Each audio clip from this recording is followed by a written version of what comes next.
নমস্কার বন্ধুরা, কেমন আছো সবাই? আশা করি সবাই খুব ভালো আছো আর আমিও ভালো আছি। চলে এসেছি আবার একটা নতুন ভিডিও নিয়ে। আর ভিডিওটা অবশ্যই হচ্ছে দেওয়াল। দেওয়াল, তুমি কার দেওয়াল, কার বাড়ির দেওয়াল, কার বাড়ির দেওয়ালের সামনে বসে তবলি আমাদের ভিডিও শেষ করে আবার তবলি ভিডিও শুরু করে। আমরা সবাই যারা দর্শক আছি, আমরা মাথায় কি আমাদের সি লেখা আছে? হ্যাঁ, সত্যি আমাদের সি লেখা আছে। এটা কে মনে করছে? এটা তবলি মনে করছে। আবার তবলির নিচে মানে কমেন্ট বক্সে গিয়ে যেই কমেন্ট করে এস সরকার, সে মানে গুদীপ্ত, সেও আমাদের সবাইকে মনে করে যে এরা ভীষণ বোকা, কিচ্ছু জানে না। এরা কমেন্ট করে তবলিকে আবার নিমন্ত্রণও করেছে, তাদের বাড়িতে নাকি কোনো একটা বিশেষ অনুষ্ঠান আছে, সেখানে তবলি যাবে, তারপরে ভিডিও করে দেখাবে যে দেওয়াল কার দেওয়াল, কার দেওয়াল। এই গোলাপি দেওয়াল নিয়ে এত চর্চা হচ্ছে কেন? সত্যিই তো আমরা বোকা, মুখ্য সূক্ষ্ম মানুষ। আমরা কি করে জানবো যে ওই দেওয়ালটা সত্যিই কার? একটা সাধারণ মানুষও দুটো দেওয়ালের যে রং দেখে দেওয়ালটা কীরকম সেই দেখেও কিন্তু বুঝতে পারবে যে এই দেওয়াল হচ্ছে সম্পূর্ণ দুটো আলাদা দেওয়াল। পাশে আমি দিয়ে দেওয়ার চেষ্টা করব, দেখবে যেই দেওয়ালটায় ভিডিও করা শেষ করেছিল সেই দেওয়ালের স্ট্রাকচারটা কীরকম, আর যে দেওয়াল থেকে ভিডিও শুরু করেছে সেই দেওয়ালের স্ট্রাকচারটা কীরকম। দুটো দেওয়াল দেখলেই কিন্তু বোঝা যাবে তবলিদের বাড়ির দেওয়ালের যে পিঙ্ক কালার সেটা কিন্তু সম্পূর্ণ না, অল্প একটু পিঙ্ক, অল্প একটু সাদা, মানে মিলিয়ে মিশিয়ে। তো দর্শক যারা বোঝার তারা সবাই কিন্তু বুঝতে পারবে যে এই দুটো বাড়ির দুটো দেওয়াল কিন্তু সম্পূর্ণ আলাদা। আচ্ছা ঠিক আছে, কিছুক্ষণের জন্য না হয় মেনেই নিচ্ছি যে ওই দেওয়ালটা মানে দুটো দেওয়াল একই বাড়ির, আর সেটা হচ্ছে তবলির বাপের বাড়ি। তাহলে যখন তবলি সে কাঁদতে কাঁদতে ভিডিও করেছিল যে আমি এখন কোথায় আছি সেটা তোমাদেরকে বলা যাবে না, কেননা আমি একটা সেফ জায়গায় আছি।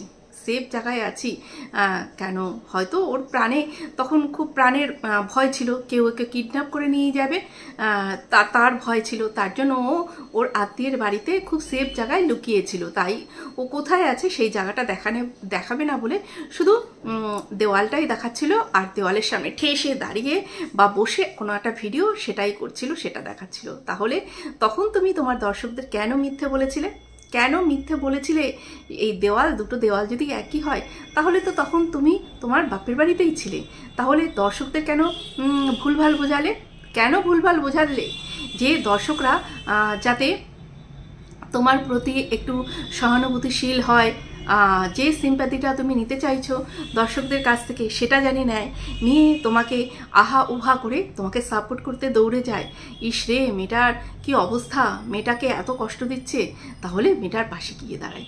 আফটার অল তুমি কিন্তু একটি মেয়ে, ওমেন কার্ড তো তোমাকে খেলতেই হবে। তো যাই হোক, কিন্তু তোমার মাতৃত্বের কার্ড তুমি এখনো খেলা শুরু করোনি, সেটাও তুমি অবশ্যই খেলবে। এই ওমেন কার্ডটা খেলতে খেলতে যখন সেটাকে এখন একদম নিংড়ে নেওয়া হয়ে যাবে, তারপরে কিন্তু তুমি মাতৃত্ব কার্ড খেলা শুরু করবে। এখন তোমার ছেলের কথা মনে পড়বে না, তুমি যে মা সে কথাটাও হয়তো তোমার মনে পড়ে না কখনো। আচ্ছা, তোমার যে এই যে গুদীপ্তর সঙ্গে তুমি যে থাকো, বুঝতেই পারি আমরা, যখন তোমার ভিডিও আসে না তুমি পুরনো ভিডিও দিয়েই চালাও, রেসিপি ভিডিও বা আগের কোনো ভিডিও দিয়ে চালিয়ে দাও, তখন তো গুদীপ্তর সঙ্গেই থাকো। গুদীপ্তের সঙ্গে যখন তুমি ধরো প্রেম লীলায় মত্ত হও, তখন গুদীপ্ত তোমার শরীরের ওই অংশটা যেখান থেকে ধরো তোমার তো সিজার করে বাচ্চাটা হয়েছিল, তো তোমার ওই কাটা জায়গাটা যেখান থেকে তোমার বাচ্চাটা এসেছিল, তো সেই জায়গাটা দেখে একবারও গুদীপ্তর মনে হয় না যে তুমি কারো মা? তোমাকে সেই জায়গা থেকে ছিনিয়ে নিয়ে এসে তোমাকে একদম আলাদা করে রেখেছে সেই বাচ্চাটার কাছ থেকে। বাচ্চাটার যখন জ্বর, বাচ্চাটার যখন শরীর খারাপ, তখন সেই বাচ্চাটা তোমাকে চায়। আগেও তো দেখেছি বাচ্চাটা যখন জ্বর হয়েছে, শরীর খারাপ হয়েছে, বাচ্চাটা তোমাকে কিন্তু একদম কাছছাড়া করতো না। অন্য সময় যতই দাদু ঠাকুমা সবার কাছে থাকতো, কিন্তু শরীর খারাপের সময় তোমাকে কিন্তু একদম কাছছাড়া করতো না, তোমাকে কিন্তু সে সবসময় চাইতো। একবারও কি সেই কথা গুদীপ্তরও মনে পড়ে না? আর একবারও তোমারও কি মনে পড়ে না যে বাচ্চাটার এতটা শরীর খারাপ হয়েছে, ছুট্টে ওর কাছে চলে যাই, যত মান অভিমান রাগ যা আছে সব কিছু ভুলে শুধু বাচ্চাটার জন্য আর একবার চেষ্টা করি, আর একবার চেষ্টা করি, যথেষ্ট ভুল তুমি করেছো, যথেষ্ট ভুল তুমি করেছো। স্বামীকে পাশে রেখে অন্য একজন পরপুরুষের সঙ্গে তুমি এমন ধরনের এমন কিছু করেছো যেটা কোনো পুরুষ মানুষই মেনে নেবে না, মেনে নেবে না। আজকে যারা বড় বড় কথা বলছে তারাও কিন্তু তাদের ঘরে যদি এরকম কোনো কেউ করে তারাও মেনে নেবে না। তাহলে সেই তোমার ভুলটাকে মাথায় রেখে তুমি একবার নত হয়ে তোমার হাজব্যান্ডের কাছে ক্ষমা চাইতে পারলে না যে আমি ভুলবশত একটা যা করেছি, আমাকে ভালো বুদ্ধি দেওয়ার কেউ ছিল না, আমি তখন ভুল করেছিলাম, আমাকে ক্ষমা করে দাও। আমার সন্তানের জন্য আমি আরেকবার চেষ্টা করি, আরেকবার যাতে সংসারটাকে বাঁচানোর চেষ্টা করি। একবারও মনে পড়ে না? না, একবারও মনে পড়ে না? ছি ছি ছি ছি ছি, তোমায় দেখি আর অবাক হই যে এইরকমও মা হয়, এইরকমও মা হয়। সত্যি মানে আজকে যেই তোমার দালাল দিদি তোমাকে সাপোর্ট করছে, সেই দালাল দিদিও কিন্তু এক না এক সময় এই মাতৃত্ব নিয়ে তোমাকে কথা শোনাবেই শোনাবেই। তুমি আজকে আমার এই কথাটা গিট বেঁধে রেখে দাও। তোমাকে যদি এই মাতৃত্ব নিয়ে এই বাচ্চা ফেলে তুমি যে অ্যাপেল দিয়ে তুমি যে রিলসগুলো করছো, আনন্দ ফুর্তি করছো, এইগুলোর কথা তোমাকে একদিন না একদিন শুনতেই হবে তোমার দালাল দিদির মুখে। আজকে আমাদের প্রত্যেকের মুখে এই কথাগুলো শুনে তোমার যতটা না খারাপ লাগছে, সেই সময় এই তীরের মতন কথাগুলো তার মুখ থেকে যখন শুনবে তোমার চোখে ঝরঝর করে জল পড়বে। তখন তুমি বুঝবে যে এতদিন আমাকে যারা বুঝিয়ে গেছে তাদের কথা শুনলে আজকে আমার সংসারটা থাকতো, আজকে সংসারটা থাকতো। কিন্তু না, তুমি সেটা করোনি। সত্যিই গো, কি নিষ্ঠুর মা, কি নিষ্ঠুর মা। হ্যাঁ, এইরকমও আজকে যদি বাচ্চাটাকে না চোখে দেখতো, না দেখা যেত, তবুও বুঝতাম যে না, অনেক দিন হয়ে গেছে বাচ্চাটাকে দেখতে পাইনি, হয়তো আস্তে আস্তে মায়া মমতা সব চলে গেছে, টানটা চলে গেছে। কিন্তু যেখানে ইউটিউবে দেখা যাচ্ছে বাচ্চাটাকে, নিশ্চয়ই খুলে দেখে যে কি দিল তার প্রাক্তন, কি ভিডিও দিল দেখি, তখন তো বাচ্চাটাকে দেখা যায় বাচ্চাটা কি করছে না করছে, কাশছে, জ্বর হয়েছে। একটিবারের জন্য মনে পড়ে না রে এই নিষ্ঠুর মা, এই নিষ্ঠুর মায়ের একবারের জন্য মনে পড়ে না।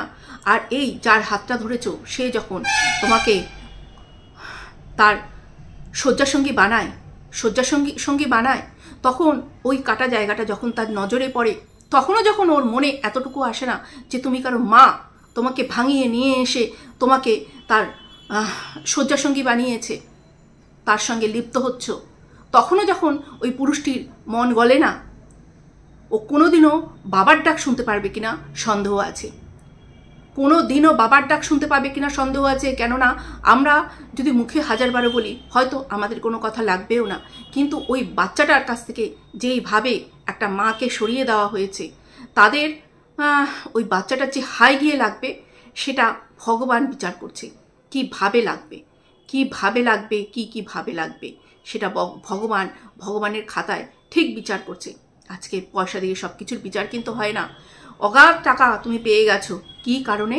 তোমার এই নোংরামোগুলো বেঁচে তোমার এই নোংরামো কেচ্ছাগুলো বেঁচে তুমি আজকে অগাধ টাকা পেয়ে যাচ্ছ। তাই দিয়ে তুমি তোমার শখ আহ্লাদ পূরণ করছো। বাপের বাড়ির লোকজনকে তুমি নিজের হাতের মুঠোয় করে রেখেছো। যেই বাপের বাড়ির লোকজন একটা সময় তারা নিজেরাই বলেছিল যে তোমাকে শ্বশুরের বাড়িতে পাঠিয়ে দেবে, তারা নিজেরাই চেয়েছিল যে এই জিনিসটা যেন তুমি আর এগিয়ে নিয়ে না যাও, তোমার শ্বশুর ঘর করতে হবে। কিন্তু যখন এত টাকা পয়সা চোখের সামনে দেখলো একটা অভাবের সংসার, তখন তাদের আর কি দোষ দেওয়া যায়? খুব দোষ তাদের কিন্তু দেওয়া যায় না। আজকে তোমার ভিডিও দেখে একটা জিনিস আমি দেখলাম, আর তোমার সেই প্রথম সময়কার কথা আমার ভীষণভাবে মনে পড়ে গেল। কি কথা জানো? সেটা কি কথা?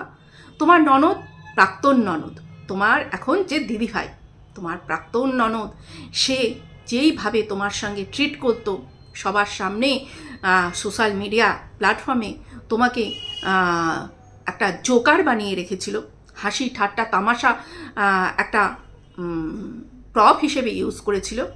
আজকে তুমি তোমার দাদার বউকে ঠিক সেইভাবে ইউজ করছো।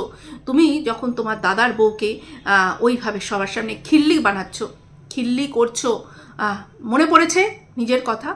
তোমার ওই প্রাক্তন ননদ, এখন তোমার যে দিদিভাই হয়েছে, সেও তোমার সঙ্গে সেম জিনিসটাই করেছিল। তুমি ঠিক করে কথা বলতে পারতে না, তুমি তোমার চাল চলন একটা গ্রাম্য ভাব ছিল, তুমি ফ্যাটি হয়ে যাচ্ছিলে, সেই নিয়ে হাসি ঠাট্টা তামাশা মনে পড়ে কথাগুলো। আজকে তোমার যে দাদার বউ, সে দেখেই মনে হয় যে একটা কম বয়সী তো বটেই, তবে একটু যে মানে কম জানে, সব বিষয়ে একটু জানে কম, একটু হ্যাবলা টাইপের, মানে চালাকি অন্য দিক থেকে চালাকি আছে, কিন্তু ধরতে গেলে অনেকটা তোমার মতন ট্যাকুস কথা আছে, কিন্তু একটু হ্যাবলা ক্যাবলা টাইপের, মানে কিভাবে কখন কি করতে হয় সেই সবটা কিন্তু খুব একটা জানে না।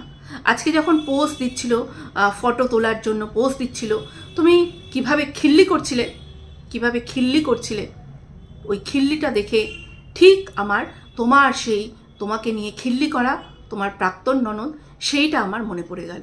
তোমার মনে পড়েছে? হয়তো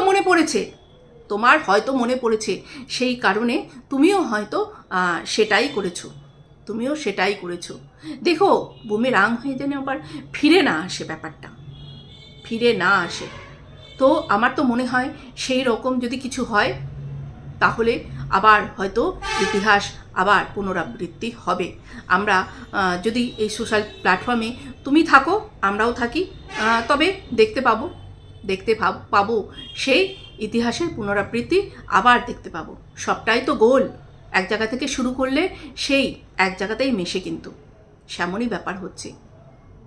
এই যে দাদার বউই কিন্তু একদিন আস্তে আস্তে, নতুন তো এখন সব কিছু নতুন, কিন্তু ভালো লাগে আস্তে আস্তে যাক দিন। তুমিও যেমনি 5 বছরে তোমার এই যে পরিবর্তনটা হলো, 5 বছরে তুমি না হতে পেরেছো কারো স্ত্রী, না হতে পেরেছো কারো ভালো মা, একটা সন্তান জন্ম দিয়েও না আজকে তুমি কারো মা, একটা স্ত্রী হয়েও না তুমি কারো স্ত্রী। আছো কি স্ত্রী? হ্যাঁ আছো, কিন্তু সত্যি কথা বলতে তুমি কি পরিচয় দিতে পারবে সমাজের সামনে? এখনই তাকে এনে বলতে পারবে হ্যাঁ আমি অমুকের স্ত্রী? পারবে না। তোমার প্রাক্তনের সঙ্গে এখনও পুরোপুরি ছাড়াছাড়ি হয়নি, তবুও তুমি তার নাম ধরে ডাকো না। তাকে নিয়ে যারা তোমার কমেন্ট বক্সে খুব বাজেভাবে কমেন্ট করে, তুমি সেখানে গিয়ে হাহা রিয়াক্ট দাও, লাভ রিয়াক্ট দাও। বাহ, কি সুন্দর না? তার নামটা বিকৃত করে যখন কেউ কমেন্ট লেখে, সেখানে গিয়েও তুমি লাভ রিয়াক্ট দাও, হাহা রিয়াক্ট দাও, সেই বিকৃত নাম ধরে তাকে ডাকো। একবারও মনে পড়ে না? 5টা বছর তার সঙ্গে তো সংসার করেছো, একবারও মনে পড়ে না?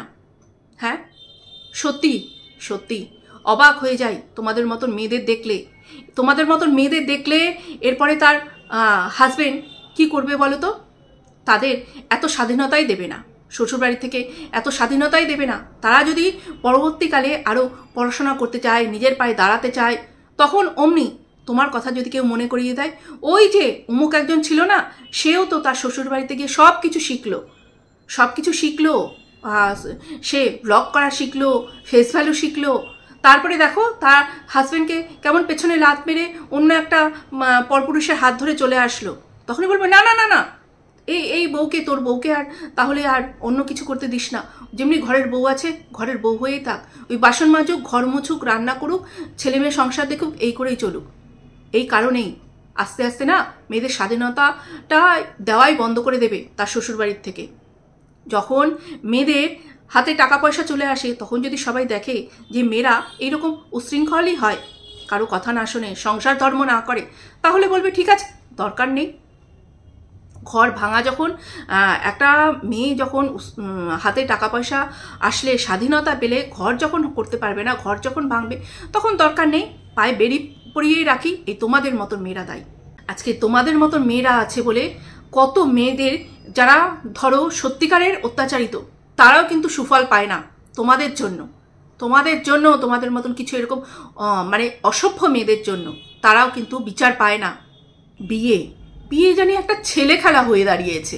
যখন ইচ্ছা শাখা সিঁদুর তুলে দেওয়া হলো, যখন ইচ্ছা আবার কারো নামে শাখা সিঁদুর পরে নেওয়া হলো, হয়ে গেল বিয়ে।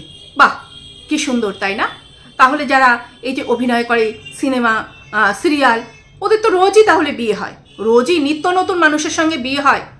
বিয়ে শুধু ওই শাখা সিঁদুর তুলে দিলাম, হয়ে গেল, তার সঙ্গে আমার পুরো বিয়ে একদম ছাড়াছাড়ি হয়ে গেল, আবার কারণ আমি শাখা সিঁদুর পরে নিলাম, তার সঙ্গে আমার বিয়ে হয়ে গেল, তার সঙ্গে আমি সহবাসও করতে পারি, ফুলসজ্জাও করতে পারি। বাহ, কি সুন্দর, কি সুন্দর, তাই না?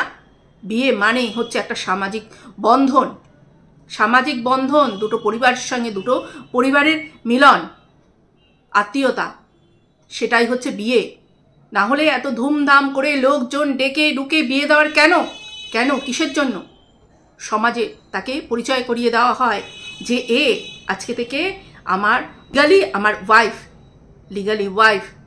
তা না, কোথায় মন্দিরে গেল, টুক করে একটু সিঁদুর পরিয়ে দিল, হয়ে গেল, দুদিন শাখা সিঁদুর খুলে রেখে দিলাম, আমি আর তার ওয়াইফ না, তার সঙ্গে আমার হয়ে গেছে ছাড়াছাড়ি। বাহ, কি সুন্দর। এর মা বাবা আবার এদেরকে এইসব নিয়ে হেল্প করে। হ্যাঁ, কেমন মা, মানে মায়েরই এখনো শিক্ষা পাওয়া বহুত দেরি আছে। মায়ের ওই মানে নাচন কোদন দেখে আমার তো মনে হয় মায়েরই শিক্ষা পাওয়া বহুত দরকার এখনো। হ্যাঁ, যেই মা এখনো ছেলেমেয়ের শিক্ষা দিতে পারলো না, নিজের শিক্ষা নিতে পারলো না, সেই মা মায়ের ছেলেমেয়ে কি করে মানুষ হবে? সংসারে না আছে কোনো একটা লক্ষ্মীশ্রী ভাব, না আছে কোনো একটা বাঁধন, কিচ্ছু নেই, কিচ্ছু নেই। কোনো গৃহস্থ বাড়ির কোনো চিহ্ন মাত্র নেই ওই বাড়িতে। হ্যাঁ, সারাক্ষণ হ্যাঁ হ্যাঁ হ্যাঁ হ্যাঁ হ্যাঁ হ্যাঁ পড়েই যাচ্ছে। কোনো শিক্ষা দীক্ষা বলতে কিচ্ছু নেই। জীবনে আছে একটা করে জন্ম দেবে, জন্ম দেওয়া মাত্রই কোনো রকমে বড় হবে, তারপরে নাও সানাই বাজাও। সেইখানে যদি কোনো রকমে সে তার কিছু হলো, তার ইচ্ছার বিরুদ্ধে কোনো কাজ হলো, বা সে সেখানে টিকতে পারলো না, নিজের মনমর্জি করতে পারলো না, সেখান থেকে চলে এসে নাও, চলে এসে কি থাকাকালীনই আরেকজনের সঙ্গে সম্পর্ক করে চলো আবার নতুন করে শুরু করো। এখানে তো 5 বছর হলো, তারপরে এইরকম হয়েছে। তো এই যে ফোকলার সঙ্গে কতদিন যাবে সেটাই দেখ, কতদিন যাবে। এদেরকে আবার বড় বড় শিক্ষিত মানুষরা সব সাপোর্ট করছে সমাজটাকে একদম রসাতলে পাঠানোর জন্য। কোথায় গিয়ে দাঁড়িয়েছে সমাজ? একটা অসভ্য মেয়েকে যে নাকি এইরকম নষ্টা, তাকে আবার শিক্ষিত সমাজ সাপোর্ট করে, সেটা বসে বসে এখানে দেখতে হবে। আর ভিউয়ার্সরাও আছে, এগিয়ে যাও, খুব ভালো করছো। কোথায় গিয়ে বোঝাবে দুটো কথা যে তোমার ওখানে সংসার আছে, স্বামী আছে, সন্তান আছে, যা হয়েছে ভুলে যাও, গিয়ে সেখানে সংসার করো। তা নয়, ওখানে গিয়ে তালি মারছে।